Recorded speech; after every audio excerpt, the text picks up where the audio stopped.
কাজ কম করতে দেখা যায় আপনাকে, এই একটা অভিযোগ আপনার দর্শকদের এবং আমার একই সাথে, যে এমন একটা মানুষ যাকে হঠাৎ করে দেখলাম, খুব ভালো লাগলো, নাই হয়ে গেল। নাই মানে নাই, সে কোথাও নেই, তার কোনো নাটক নেই, কোনো সিনেমা নেই, কোনো কিছু নেই। এই কম কাজ করার কারণটা কি? বিষয়টা আসলে কম কাজ করার না, বিষয়টা বেছে কাজ করার।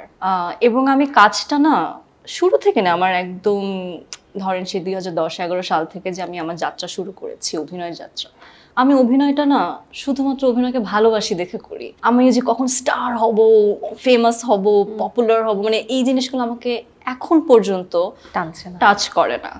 এবং হ্যাঁ, টাকা পয়সা লাগে অফকোর্স জীবনে চলার জন্য, কিন্তু আমার ডিমান্ড খুব কম।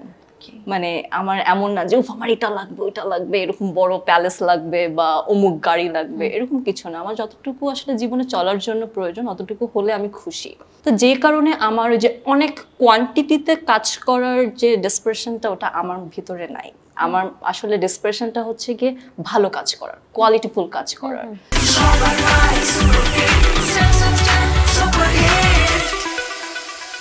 তো সেই জায়গা থেকে আসলে বাকিদের তুলনায় আমার কাজের অ্যামাউন্টটা একটু কম হয়। আর যেহেতু আসলে আমি সোশ্যাল মিডিয়াতে অ্যাক্টিভ না বা ছিলাম না এতদিন, সে কারণে আসলে অনেকে খুব একটা আমাকে দেখে না আর কি। প্লাস কোথাও যাইটাই না, তো ওইসব কারণে খুব একটা আমাকে দেখে না। কিন্তু আপনি যদি দেখেন যে আমার ক্যারিয়ারের প্রত্যেকটা বছরেই কিন্তু আমার আসলে ভালো ভালো ভালো কাজ আছে। আসছে, খারাপ কাজে কিন্তু আমরা সাধারণত আপনাকে পাচ্ছি না। অর্থাৎ না, যে কিছু খারাপ কাজ হয়, মানে বোঝা যায় না রেজাল্ট খারাপ, আসলে রেজাল্ট খারাপ, হ্যাঁ, ওটা আমার হাতে থাকে না। একটা হচ্ছে রেজাল্ট খারাপ, আর একটা হচ্ছে আমি যা পাচ্ছি তাই করছি, এই যা পাচ্ছি তাই কাজ করছি, তা আপনাকে পাচ্ছি না।